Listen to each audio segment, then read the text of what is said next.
Hey everybody, welcome to Did You Hear About This? I'm Bill. I am Scott. We missed April 1st. We did. The Fool's Day. I totally paid no attention to the Fool's Day. I didn't even realize. Generally not on my radar. No? No. You don't like those hijinks, pranking your employees and all that dumb shit? No, I really don't get into it. Ah, you seem like the kind that would love a good prank. Some people don't have a good sense of humor. It's dangerous to do that kind of shit in the workplace. Oh, I know. It is now. So, what I find funny, not everyone always does. Like exploding poo at work? You don't think that would go over? Flushing the M80s. Yeah, we're not as fun as we used to be. Yeah. Too litigious of a society to do fun things like pranks we did when we were kids. It's dangerous to breathe the same air other people breathe. It's that litigious. You breathed my share. What? That'll be a lawsuit one day. So we missed it on air here on the show. You also missed this in your personal life. Yeah, just totally missed it. Okay, so there was no shenanigans, no pranks. No, I kind of like April 1st. I like all the goofiness that's out on the internet. There's pranks. There's all kinds of things. Nothing.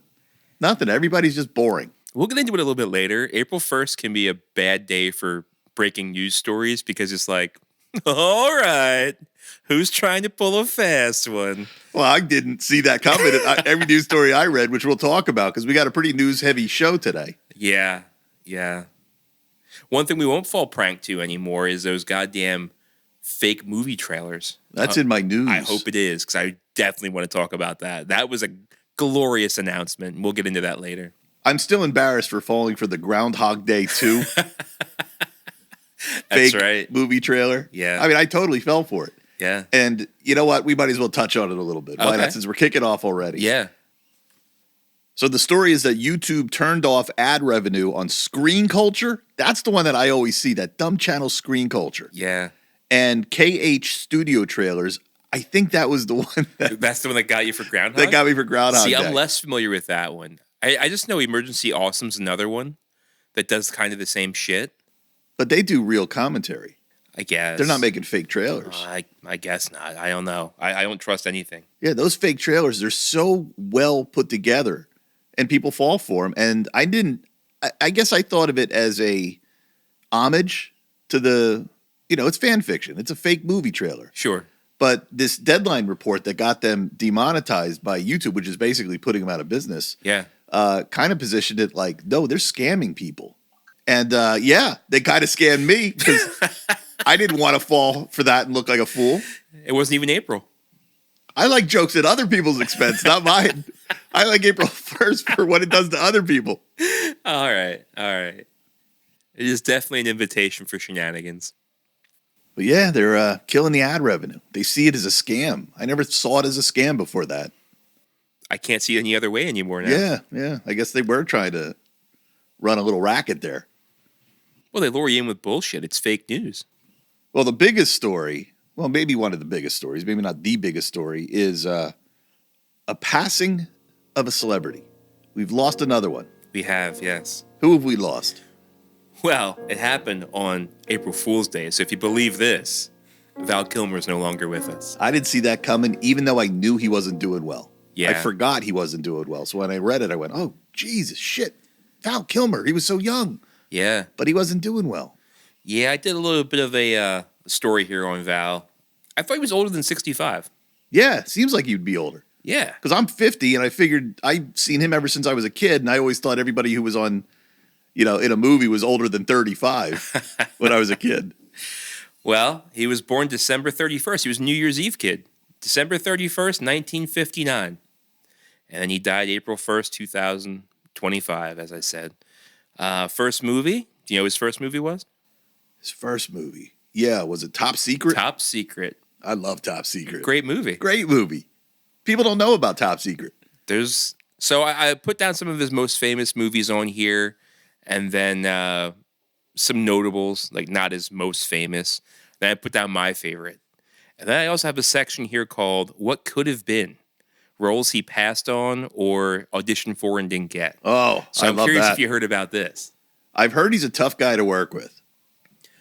Yeah, I mean, that's oftentimes spread by the directors that are also shit shows themselves. Like The Island of Dr. Moreau was a movie that he was on. It was Marlon Brando's last movie.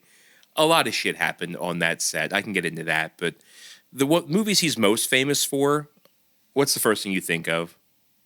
I guess it's, well, I was going to say Top Gun. Top Gun. But is it? I mean, The Doors, that was pretty big. So, Batman? Top Gun was 1986. The Doors was 1991.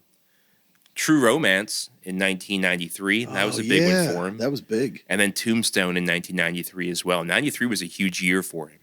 Others, Batman Forever is on here. I didn't think he was a great Batman. No, I didn't either. I mean, he had tough shoes to fill because he was the first guy that took over for Michael Keaton in Batman Forever. Yeah. And they did invite him back for the second one, and he was like, nah, not really interested. I got my fill. So he could have done Batman and Robin when they brought in Clooney. I wonder why he didn't come back. Do you know? He was not interested. He was just like, yeah, lack of interest. He also had other projects going on at the same time. Yeah, I don't know. I could take him or leave him as Batman. Yeah, I mean, it was, I don't know. It was Schumacher. It was not a great Batman script to begin with, I don't think. It was too much. You had Jim Carrey in there. You had fucking, what's his name? Tommy Lee Jones. Yeah. And then, Poison Ivy was played by Uma Thurman. Wait, that was in the next one. That was the George you're Clooney right. one. That was Batman and Robin. Yeah, all you're that right. mixes up together. Oh, for but me. you did have, for Sugar and Spice, you did have Drew Barrymore in there as one of the sidekick girls for Two-Face. Yeah. Yeah. And who's the other? Do you remember? I don't know who played Spice. Debbie Mazer. Really? I think that's who it was. Wow. Debbie Mazer. There's the name. Pull. Yeah. For those listening, we didn't have to edit to do an IMDb lookup for 15 minutes to find Debbie Mazer. Bill just pulled this out of nowhere. Did you see this person at a con or something? How do you know this? I just remember she was kind of a big name for a hot minute in the 80s and 90s. And then, damn. When's the last time you heard of Debbie Mazer? Right now, and before this, maybe never, because that was 1995's Batman Forever. And then, like I said, I did have The Island of Dr. Moreau written down here. The Island of Dr. Moreau, Val Kilmer was actually hired to be the lead in that. And he was... the story is, the set was a complete shit show. And a lot of this I got from IMDb. In fact, I think I got all this from IMDb this afternoon. I mentioned Marlon Brando. It was his last movie. He'd just gotten over... His daughter committed suicide recently before this, so he was still, like, dealing with the aftermath of that tragedy. Val Kilmer is on set, and he finds out while watching CNN that he's getting a divorce. That's how he found out he was getting divorced. Oh, that's funny. So once he was going through all this turmoil with the divorce and his personal life things, they actually had him step down and play a lesser role. Well, yeah. I mean, did they do that because they were saying, hey, you're acting crazy because of this crazy thing that's going on? Or kind of. Well, he and the director of the movie, which I didn't write it down and it slips my mind, but they were like constantly at each other's throats. Like Kilmer would bring his own camera to set to like videotape how unfair the director was towards. He was basically trying to videotape his own side of things to like clear his name that, look, I'm not a pain in the ass to work with. I love it. I love that. You'll love this too. The original director for the movie actually convinced, they fired him. He was disguised as a mutant in the background so that he could be on set and keep an eye on his passion project and see what they were doing with it. And Val Kilmer said, like, there was this extra that was yelling at me from the background, and like he didn't take his mask off until the rap party. And he was like, there was always this extra that would yell at me while we were on set, and I couldn't place the voice, but like he was just an extra in the background. So like the original director was like an extra on the set as a mutant dog person. Oh my God. Can you imagine? Crazy. According to IMDb. And Val Kilmer came out with it in his memoir, so I guess there's truth to it. I'm watching The Studio. Yeah. That new Seth Rogen thing. Yeah, on Apple. Have you caught that yet? I don't have Apple. Oh, No. it's fantastic. I hear good things. It's all about like the friction and the comedy that goes on behind the scenes of making movies. And basically Seth Rogen plays a studio head who just got the job. Yeah. But he's one of them kind of guys that love to like give notes, you know?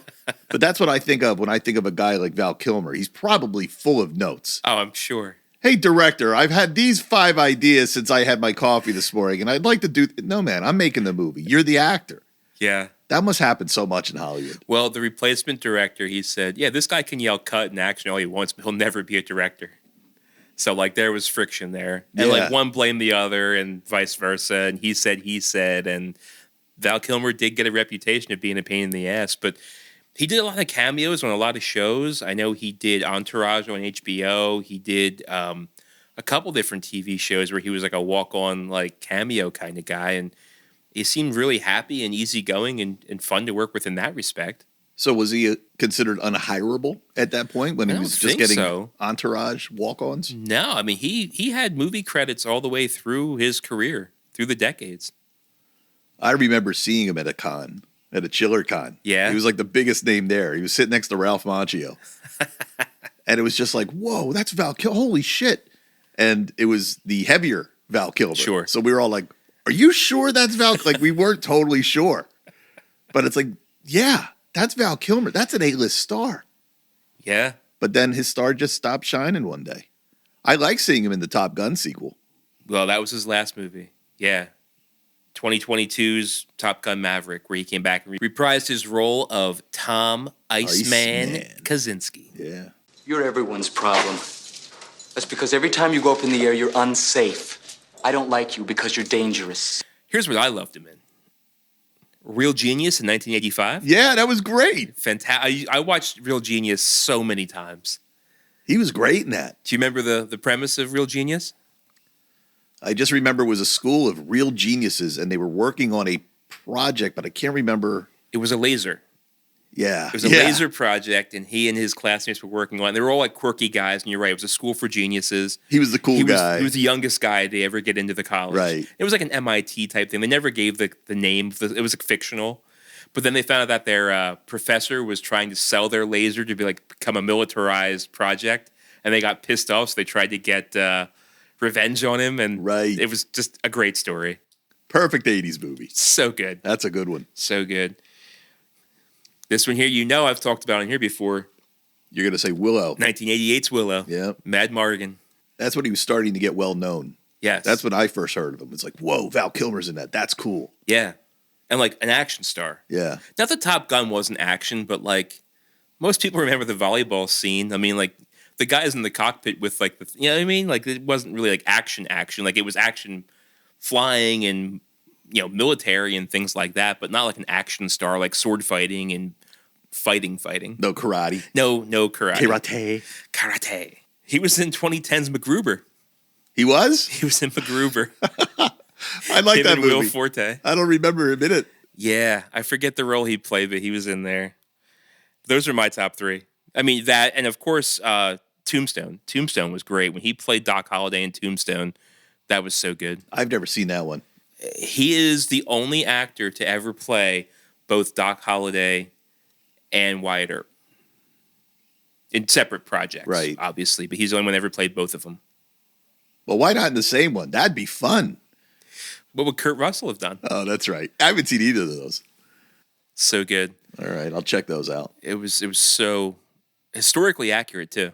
Really? Yeah. I'm trying to think what else. I remember he was one of them faces that you would see on movie store video rental boxes. Yeah, that you never picked up. There always is left one of those that I've never seen. It was called The Saint. The Saint. I think he was like an assassin. Yeah. But I'll never know because I always saw the box there with his face, like half of his face on the side. I never watched it. Right. I remember The Saint. I remember the box. Yeah. For The Saint. Yeah, I can see it clear as day in my mind. That's when his stars started to diminish. Yeah. Yeah. The Saint. Well, here's what could have been. Let me see if you heard about any of these. Kilmer turned down the role of Ponyboy in 1983's The Outsiders. Oh, why would he do that? Well, he was actually working for a theater company at the time, and the production they were putting on, if he would have left to be Ponyboy, all the other actors in his theater troupe would have been out of work, and he didn't want to leave them high and dry, so he turned down Ponyboy. I wonder if that's true. It's on the internet. It's on the internet. It's got to be. What a dummy. I would have been like, sorry, guys. Good luck out there. Do you think he would have worked as Ponyboy? Yeah. I think at that time, for sure. Yeah. And that was 83. I so mean, that was actually before Top Gun. Yeah, that's the big break. Yeah. Well, loyal guy. Good That was for a him. year before Top Secret. Because Top Secret was 84. And Top Secret didn't really, start his career. We found that movie later. Yeah, that was like a spoof. Well, he was a How did it work? He was like a rock and roll musician that was like touring Europe, was it? Or was it I Russia? feel like it was Germany. Germany. Yeah, you're right. It was Germany. And then he ended up having to like save somebody from a kidnapping. It was so weird. It was like his band was sent there to distract from the Americans trying to like sabotage German submarines or something. Wow, you remember more than me. It was a long time, but like it was kind of like not a spoof like a Austin Powers type thing, but it was like a spy movie. Like it was an 80s spy movie that was kind of making fun of 60s spy movies. I loved it because it was right in that vein of like Naked Gun and Airplane. Yeah, but it wasn't as spoofy as that. Like it was a real story. No, it was that spoofy. I don't remember it that way. Don't you remember the guy was like, "We're here to save you." He goes, "Oh, I just finished digging myself out with a spoon," and they open the door and it's a full, completed underground highway I forgot with lights. about that. That's right. Fuck. Yeah, it was a silly movie. Yeah, that's right. This is the most interesting thing I learned while doing this research. And maybe even bigger than Pony Boy or anything else he turned down that I'm going to talk about. Kilmer turned down the role of Johnny Castle in 1987's Dirty Dancing, which of course went on to star Patrick Swayze. And he turned it down because he did not want to be perceived as a quote-unquote hunk. What? That's what it said. Could you imagine being a young man and not wanting to be a hunk in Hollywood? You could be a coxman. Yeah, I'd be like, it's 80s Hollywood. I want to be a hunk. It's the only thing I want to be. Is there anything higher? In 1980s Hollywood, he didn't want to be a hunk. He turned down Dirty Dancing. Oh, my God. Yeah. I hope there's footage out there of somebody asking him if he regrets it, but I guess he didn't. I don't know. I do have some regrets on here that he came back and admitted to regretting later. This one wasn't one of them. I like those. Really, it wasn't? No. Oh, my God. At least not that they shared on it wasn't in the trivia section of IMDb, at least. What did he regret? He turned down the role of, I'm going to fuck this up and I'm going to hear about it. Oh, God. Altides, the main character from Dune. Oh, I don't even know the names. Yeah, basically in the present day Dune, it's the one that Timothée Chalamet is playing. But this one here, he turned down the lead role of 1984's Dune that was directed by David Lynch. Oh, my God. He turned that down. And then the one he really regretted, he turned on 1986's Blue Velvet. And he turned it down because the script he had, he said, was, quote, pure pornography. And then the Blue Velvet that actually came out was much different. It may have had like a early draft of the script because what actually came out was not at all what he'd read in his proposed script. And he said he regretted turning it down once he actually saw the final product of Blue Velvet. Wasn't that David Lynch? Didn't he do that too? And guess what? The guy that got the role of both the lead in Dune and the lead in Blue Velvet, same guy. Who? That guy's name was Kyle MacLachlan. Kyle MacLachlan. Fuck. That's right. He got both roles. And to answer your question, Blue Velvet was indeed written and directed by David Lynch. There you go. So he just didn't get into any of David Lynch's projects. No. But Kyle MacLachlan is thankful. Yeah, I bet she is. Thank you, Val. Thank you for heading for Z Hills. This one was surprising, but not as surprising as Dirty Dancing. He turned down Denzel Washington's role in Crimson Tide opposite the late Gene Hackman. Yeah, why would he do that? I don't know. Like, I can't see that role being anybody but Denzel Washington.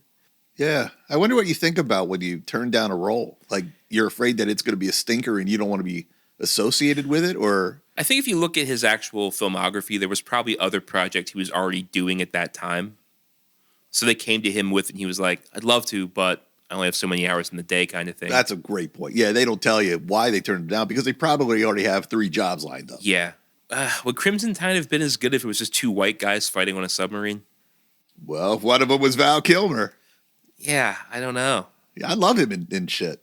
Yeah, but I can see Val Kilmer and Gene Hackman, like they both have like that assiness to them, like they can get their egos up kind of thing. Oh, that would have come out on the screen. We would have seen that. Yeah. Imagine that behind the scenes. Oh my God. No, I think Denzel did it so much. I can't see in my mind Val Kilmer doing a better job than what we got with Denzel Washington. But Val Kilmer and Gene Hackman behind the scenes would be Well, the now that would have greatest been story something- never that- told. That's a better video than what we actually got on the screen at that point. You're right. You are right. Now, here's one that he auditioned for and didn't get. Actually, two things he auditioned for and didn't get. And they're both in the same vein. Kilmer auditioned for both Full Metal Jacket and Platoon. Wow. I wonder why he didn't get them. I don't know, though. But the one that he went for in Full Metal Jacket went to Matthew Modine. Which is good, too. But Yeah. Val Kilmer, yeah, I'm surprised he didn't get any roles in that movie. Yeah. Surprised he didn't say, hey, you're good for soldier number 82. I mean, they just didn't give him anything. Yeah. So, passed at 65. Yeah. I mean, he died of pneumonia. He was fighting throat cancer for a long time. I read an article that he couldn't eat of his own will. He was eating intravenously for several years now. So Yeah. I don't know what kind of quality of life that is. But when they brought him back for Maverick, I mean, that was a big deal. They did voiceover for that. He wasn't very garbled speech, I think, is what he had towards really? the end. Yeah. Oh. So they did voiceover. I think using some of his audio from the first Top Gun. In my old show, we interviewed Tom Skerritt. And Tom, did I tell you? I may have told you this story. I think most of my stories I just now think go. of Ted whenever I hear Tom Skerritt because, like, the guy that was the boss at the rental car place, he was like, "You know who I'm friends with? Yeah. Fucking Tom Skerritt." Now I know I told this story because I knew that you think of Ted.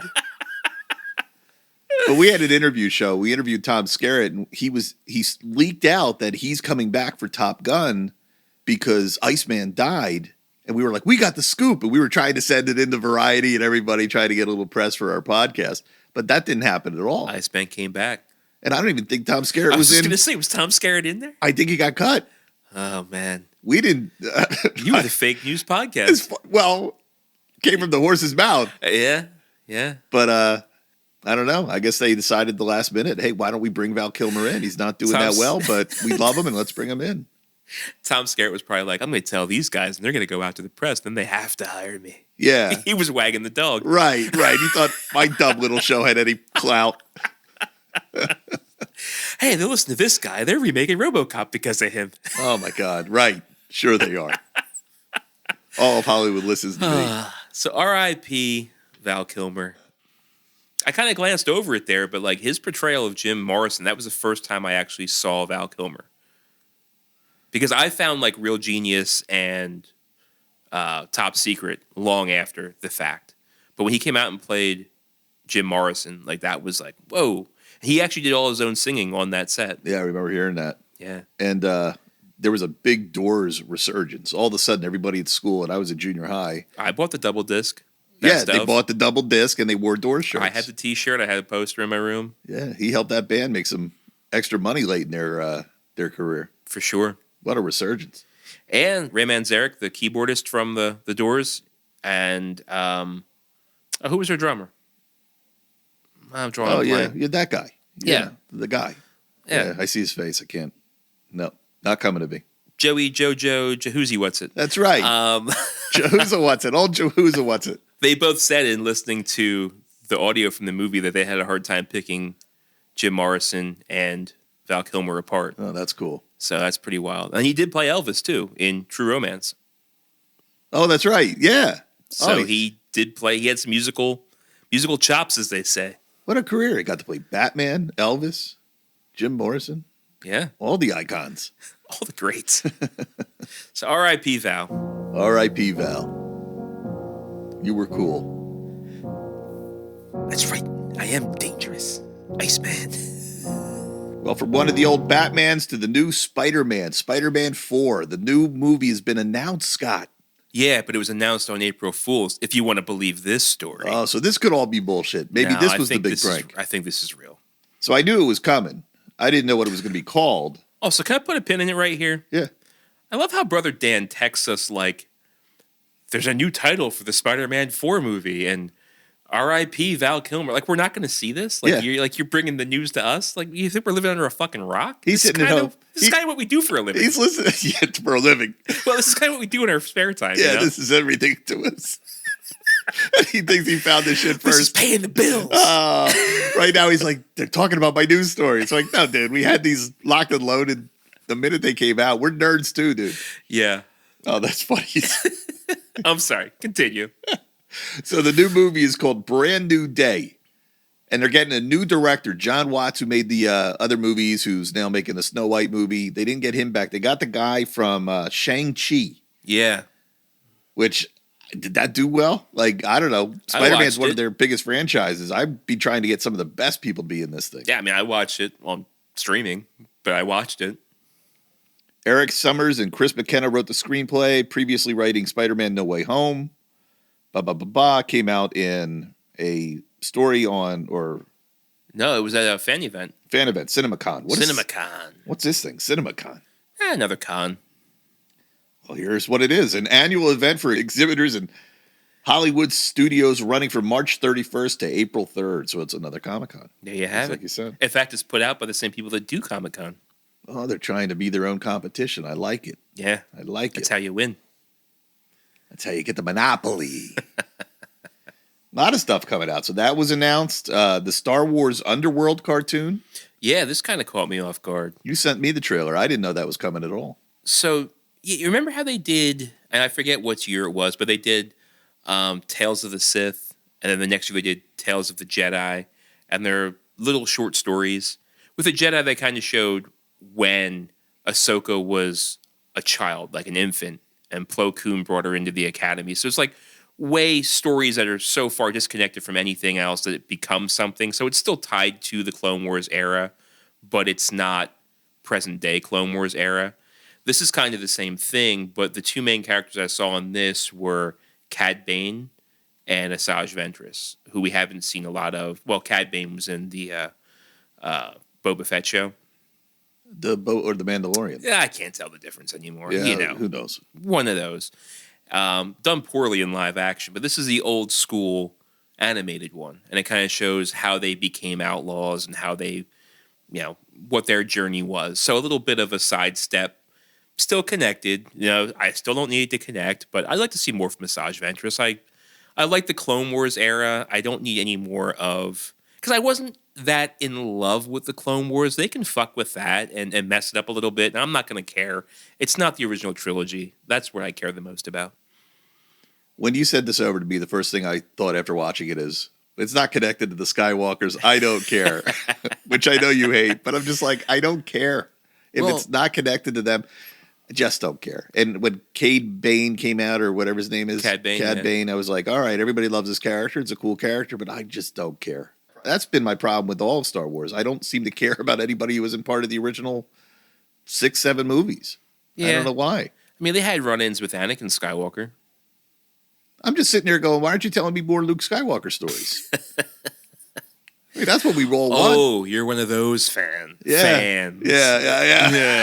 Okay. I'm an OG fan. Yeah. I want my credibility. Yeah. Yeah, I know. I'm seen as one of those fans. Well, yeah, I guess I am. So I'm probably not going to watch this. And it's probably a great show. Well, and when I saw Outlaws, the first thing I thought of was like, oh, are we going to get an animated version of that Underworld series that I've been, I've been talking about for so long? It's not. It's not that. But if there's enough interest in this, maybe I'll get that someday. Wait, I called this Underworld. What is this called? Is it Outlaws? Outlaws? I thought. Oh, I thought that was the game. Maybe I'm wrong. Who cares? Here's a funny story. Shifting gears. Do you know who Finn Jones is? No, but I've heard the name. This poor guy. This poor fucking sap at Hollywood. He played Iron Fist in the Netflix show. Yeah, he wants to come back to the MCU. Give me a fucking chance is what he's saying. I want to come back. I'm aware of the critiques. I want to prove people wrong. I feel so bad for this guy because so the backstory is he came out with the Netflix show Iron Fist. That came out after Daredevil was a hit. It was part of the Defenders. He was eventually part of the Defenders. There was Jessica Jones. There was Nick Cage. Yeah. Every show did well, but for some reason people just hated Iron Fist. Wait, isn't it Luke Cage? What did I say? Nick Cage? Nick Cage. Luke Cage, yeah. And I remember watching this show, Iron Fist. I watched it with Amy, and we're like, oh, it's not a terrible show. Like, we didn't hate it. But everybody hated it. Then all of a sudden, everything was getting bashed. Then the Defenders had no chance because everybody hated Iron Fist. I didn't watch Jessica Jones, and I did not watch Iron Fist. No? No. Oh, it was pretty good. I think I was over it all by then. Well, now they're talking about every one of the old characters coming back through, Daredevil doing well on Disney Plus. Yeah. But they're not talking about bringing this guy No, back. they're not. The poor guy. He's like, whoa, whoa, whoa, whoa, whoa. What about me? What about me? Hey guys, still got my costume. I've been doing karate every day, waiting for this chance. Why not fucking give me a chance? Oh, I love it. Some other Marvel news. Haley Altwell, right? Who's that? She plays the Captain America, Oh, yeah, okay. what's her name? Carter. Captain Carter. They call her Yes. Captain Carter. Yeah. So she was talking about her blink and you miss an appearance in Multiverse of Madness. Oh, I didn't know she was in there. Did you see that movie?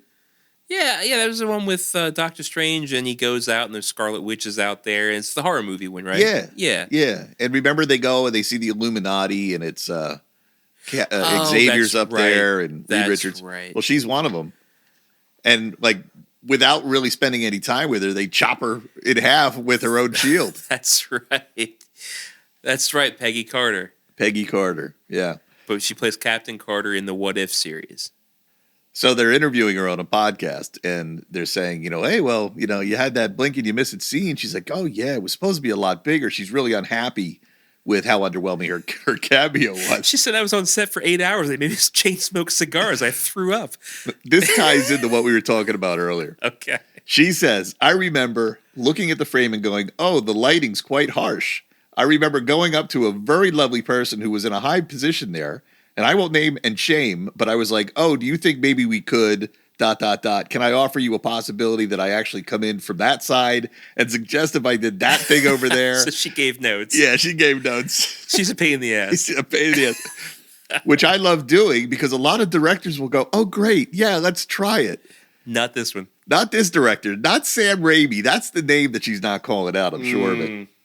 In this particular instance, he went, oh, sure, Haley, I'll just tell our Oscar-winning editor that you have some choices you'd like to make. And yeah, don't worry about that. I'll make sure he gets a memo. And I went, well, considering he's an Oscar-winning editor, he will love a good idea when he sees one, so I'm sure he will enjoy listening to what I have to say and make this scene better. And the director kind of went, oh, I'm just kidding. I'm just bullying you. Don't worry. She says, you can't bully me. I've got a jetpack on. What the fuck does that mean? What does any of this mean? All I heard was, to me, it's another story of just, the actor being... Cut. The actor knowing better than the director. He's going, uh-huh. Mm-hmm. Okay. Mm-hmm. Oh, yeah? Oh, mm-hmm. Oh, I'm just bullying you. Just fucking with Can't you. bully me. This could be I have a jetpack. jetpack. And you're cutting half. Getting her out of here quick. Quick, throw the shield at her. We're done with this one. Oh, my God. Actors are some pretentious bunch sometimes. Speaking of which, I have a news story for you. Ooh. CNN reports the trailer for a new documentary, Slauson Wreck, was released on Tuesday. Have you heard of Slauson Wreck? No, I've not. Well, this film documents the real-life acting classes and teaching methods used by its founder, Shia LaBeouf. Oh, the vermin. Shia LaBeouf. Yes. Now, LaBeouf founded his, quote, experimental theater company at the Slauson Rec Center in South Central LA, which is where they got the name Slauson Rec for this documentary. The CNN headline says, Shia LaBeouf fully supports the release of this new documentary. Which, to be honest, is shocking as shit because LaBeouf comes across as an unhinged psychopath in this thing. Always tell your director how to shoot a scene. Video from the film was actually captured by Lewis O'Neill, who is the director, first-time filmmaker. He was actually a former student and a former member of the Slauson Rec Theater Company. All right. So he goes back to Shia LaBeouf, and he's like, no, I don't think he wanted to take this from me. We have a mutual love and respect for each other. I think this Lewis O'Neill is like, this guy's fucking nuts. And if I tell people, nobody's going to believe me. You have to see this to believe it. Yeah. The story says he's pounding on tables, he's swearing, he's cursing. Absolutely fucking insane. Remember that Just Do It commercial? Like the weird thing that he did on YouTube years ago. Do it. Oh, yeah. Like that's how I think he is all the time. Well, Sounds like it might be true. LaBouffe says, I gave Leo this camera and encouraged him to share his vision and his personal experience without edit. I'm aware of the doc and fully support the release of the film. While my teaching methods may be unconventional for some, I'm proud of the incredible accomplishments that these kids achieved. Together, we turned a drama class into an acting company. I wish only good things for Leo and everyone who was a part of the Slauson Rec Company. Lewis says, This bitch be crazy. we were there every day, and that pressure really just built and built and built until you had these moments of explosiveness. Yeah, sounds like insanity. Yeah. Oh, boy. This is going to be great. I got to see this. Here we go. I don't think he wanted to take this from me. We both have a lot of love for each other, and he didn't want to betray that. LaBouffe denied the allegations that he was emotionally and physically abusive to his ex-girlfriend, singer FKA Twigs. I'm old, I don't know who that is. Who sued LaBouffe in 2020, claiming he was physically and emotionally. Okay, well-written story here. So yeah, around this time he was accused of abusing physically and emotionally his, at the time, girlfriend. So instead of abusing her, he goes to this day in and day out acting troupe and emotionally abuses the people that pay him money to do so. Yeah, I think that's the story of Johnny in the Cobra Kai show. Kinda. And he's okay with this coming out. Fully supports it. He wants the people to see. I can tell you one thing. One of his ex-students is about to make a lot of money on a documentary film showing how fucking nuts he is. Is this a Kickstarter? No Kickstarter. This is not like the Stan Lee thing we talked about last week. Oh, he got funded. Did he? Fully funded? No, I'm talking about this story. Oh, this guy. Yeah, must have. This sounds like a guy whose ego is so off the charts that he has no idea how bad he's about to be perceived by everybody. Fully embraces it. This is also the guy that wore a bag on his head that said no longer famous. He's done other dumbass things, too. I really hate this guy. Yeah, too much. Which is why I'm going to watch this, because I want to see what happens to him. You want to see how right you were. I want to say I knew it. I can tell. He was vermin. Did he give himself that nickname? I forget. Where did vermin come from? I just called him a vermin. Oh, I thought that was something that was going on. Maybe it is. I don't know. Vermin. So Shia LaBeouf, there you have it. Fully supports being made an ass of. I'm looking at my news stories to see if I have a way to bounce off Shia LaBeouf. We're doing so good with segueing into stories here. I have Doctor Strange in the Dimension of Darkness. I can go back to Doctor Strange. They've announced that there's a new Doctor Strange movie. I'm surprised Benedict Cumberbatch is still signing on for these. Really? Yeah. What's he got going on? I don't know, but it gotta be better than Marvel. The film will follow Doctor Strange and Clea off-world during the events of Avengers Doomsday, which is why I guess we didn't see his name in the chairs. Oh, who's Clea? At the very end of Multiverse of Madness. Never mind. I know who this is. Yeah. Yep. Okay. Played by Charlize Theron. That's the name I couldn't get. There you go. Sam Raimi set to direct.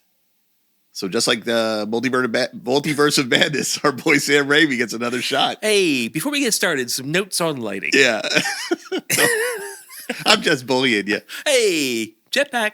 I'm just bullying you, Charlize. Charlize. Charlize or Charlize? I don't know. Never met. This is interesting. David Fincher, you know who he is? Yes. Good director. David Fincher in talks to direct Brad Pitt in Once Upon a Time in Hollywood, a sequel, follow-up written by Quentin Tarantino at Netflix. Everything is different. Wait a minute. Wasn't the last movie called Once Upon a Time in Hollywood? Yeah, I think I said it wrong. It's a follow-up to Once Upon a Time in Hollywood. Oh, so that's not the title of the movie. No. Okay. My bad. That's what happens when I try to read. But Brad Pitt's in it. Doesn't talk about Leo DiCaprio in it. That's right. Brad Pitt is in talks to reprise his role as Cliff Booth in a new film written by Quentin Tarantino and directed by David Fincher. The film, which is set up at Netflix, is described as an extension of the first film's mythology, not a direct sequel. Tarantino has continued to develop the character of Cliff Booth, including a novel based on the film and a scrap project called The Movie Critic that would have featured characters from throughout Tarantino's filmography. The new project could give Tarantino the opportunity to keep expanding the story of Cliff Booth without violating his self-imposed 10-movie limit as a director. So, that's what he's doing. He's making only 10 movies. I knew he was taking a step back. I didn't know it was a 10-movie thing. But I genuinely like his storytelling. Yeah, so do I. I've never read his book. No, I know there was such a thing. I don't read books. Books. You can barely read an article. I can barely read an article. I read books backwards. Fincher is a frequent collaborator with Pitt, having directed him in Seven, Fight Club, The Curious Case of Benjamin Button. The project could entice Netflix to budge on its opposition to theatrical rollouts as it did for Greta Gerwig's upcoming Narnia movie. Oh, they're doing more Narnia movies? Evidently. From the woman who made Barbie. Yeah. So Netflix has a opposition to putting films out on in theaters. Yeah. Films in theaters. Yeah, they're all about streaming. I guess that makes sense. I never thought of that. Yeah. I didn't know they'd be opposed to it. Like, why not get money doing that too? I think the more you get people accustomed to streaming, they're just going to keep streaming, and that's just more money for you. Keep them in their house. Keep them stupid.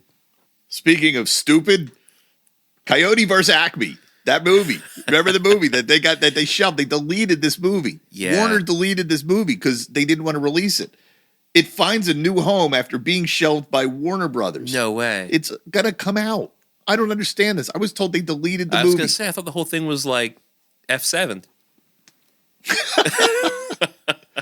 Well, that was Control Z. Oh, I love it.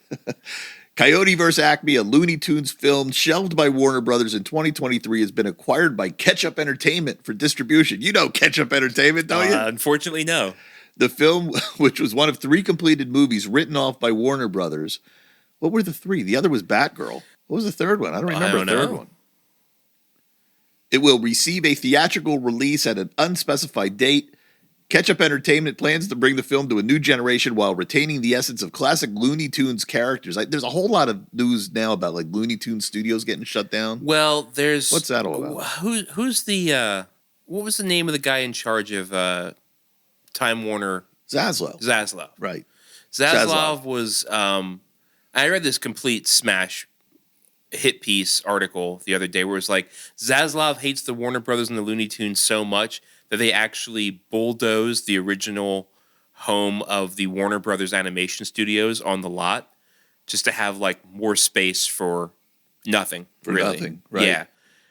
But it was written in a way where it's just like, Zaslav hates the Looney Tunes. He's going to destroy this building. Like, it seems a little slanted. You know what I mean? Like, maybe they need the room. I don't know what they're doing with the studio lot. But, yeah, he's completely... Because there's actually like a Porky Pig and Daffy Duck movie out right now that's not doing well. I don't know where the fuck you'd find it. I know it was in the theaters. Oh, I remember there was a trailer for that. Yeah. Yeah, that really contradicts with this idea of Zaslav wanting to get rid of Looney Tunes, because I read those headlines. Why put it out if you're that against it, you know? It says the film follows Wile E. Coyote suing Acme Corporation for faulty products that failed to catch the Roadrunner. What a premise. It isn't like John Hamm in this, and not John Hamm, John Cena? John Cena and Will Forte are Will in this. Forte. Yeah, that's so good. Speaking of MacGruber. MacGruber. See, we're tying it all back. All comes back together. Amazing how we do it. Ketchup Entertainment reportedly, who came up with, you know you're in trouble when it's Ketchup Entertainment. Like, not even a clever name. It's like an offshoot of the Heinz Company. Ah, well done. Ketchup Entertainment reportedly paid around $50 million for the film, which cost $70 million to produce. You know what? I guess you weren't getting $50 million worth of tax credit, so that's probably still a win for, not a win, but less of a loss for Warner Brothers. Yeah. Or Max, or HBO, or AOL, know. Time Warner Media, or how many other names did they have over the past 3 years? I don't know. A lot. I think Viacom was in there. Yeah, that's right. That was part of it. Yeah, I don't know how they do all that Hollywood creative accounting. Yeah. Sounds like you got to be awfully bright to do that. And I am not that bright with numbers. Or very shady. Or shady, yeah. Bright and shady. Like how I did that. Bright and shady. Bright and shady, yeah. Yeah. Very well done. All right, I guess for my last story then, Dynamic Duos animated film, a new thing coming from James Gunn. Did you hear about this? Batman? Yeah. So this was another thing that I guess was just dropped at that CinemaCon, as well as showing off some new footage from James Gunn's Superman and bringing his film cast to the stage. Audiences in attendance were also treated to the first footage from the DCU's most ambitious and unique project so far, Dynamic Duo. But it's not Batman and Robin. It's Dick Grayson and Jason Todd. So it's the two Robins. Yeah, it's the two Robins hanging out together. So then we'll get like Nightwing and Robin? Yeah, I guess. It says here, we already knew the project would utilize an incredible, unique style of animation, and those at CinemaCon got to witness it firsthand. So this might be different animation than what we saw with that Creature Commandos, because that Yeah. wasn't that special. I didn't think so. But it sounds like this is probably going to be something different, something better. That's the big thing now, to have like great animation, have your own Spider-Verse or have your own Turtle Power or whatever that movie was called. That's right. And even that Optimus Prime, what they call that, Transformers 1? Yes. Like that tried to have cool, unique animation. They're all trying to have the best animation right now, and I love that. You know who had the best animation? SpongeBob SquarePants. Order up! Very unique. That whole style, unique to itself. Yeah, that was good. It was very good. It was smooth. It was good animation. I love the classic. 5,000 years later. Oh, I thought you were talking about the actual animation. Well, it is. I mean, they had all kinds of quirky 60s tiki style in there, and it was like good animation, a lot of cells per second. It was very well done. Yeah. Well, now they're using computers and getting crazy. Yeah. So, I don't know. I guess we're going to try it again with Batman, Robin and Robin. I don't know. Do you care? I'm not sure I care. I like good animation, so I'll watch it. It's not even bad. It's Robin and Robin. Yeah. I mean, You need more than Robin and Robin to get me out of my ass. Get me off my ass is what I'm trying to say. Get me out of my ass to go see it. I don't know. Is this going to tie together to Creature Commandos? Is it going to tie together to the Harley Quinn thing? I mean, like, there's too many individualized, separate animation things going on. It has to tie together somehow, right? Yeah, I guess so. They're starting to do previews or, test group showings of the new Superman movie. And people are kind of like, it's not that great. Oh, really? Yeah, they're like, it really doesn't have much of a plot. Oh, wow. I just saw before you got here today that they released a special look. There's like a good 3 minutes of the movie. Really? Yeah. It's that scene where he comes flying down and hits the ground. The dog comes and gets him. Yeah. It's an extended look at that. Okay. Yeah. That's exactly what I said after I saw it. I went, okay.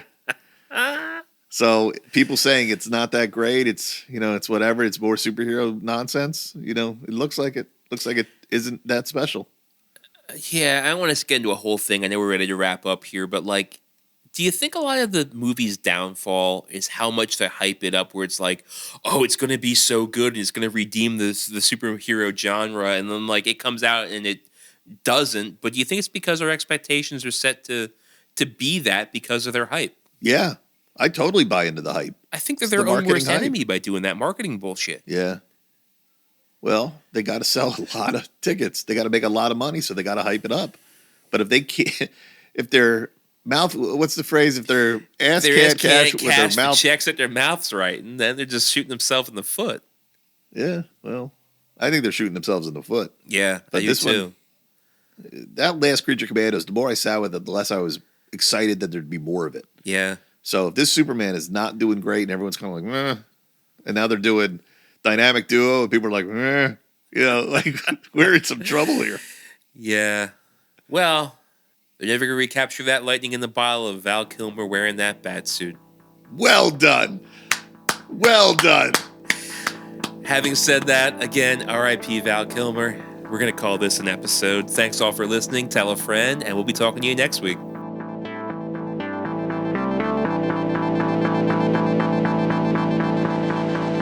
Everyone's problem. That's because every time you go up in the air, you're unsafe. I don't like you because you're dangerous.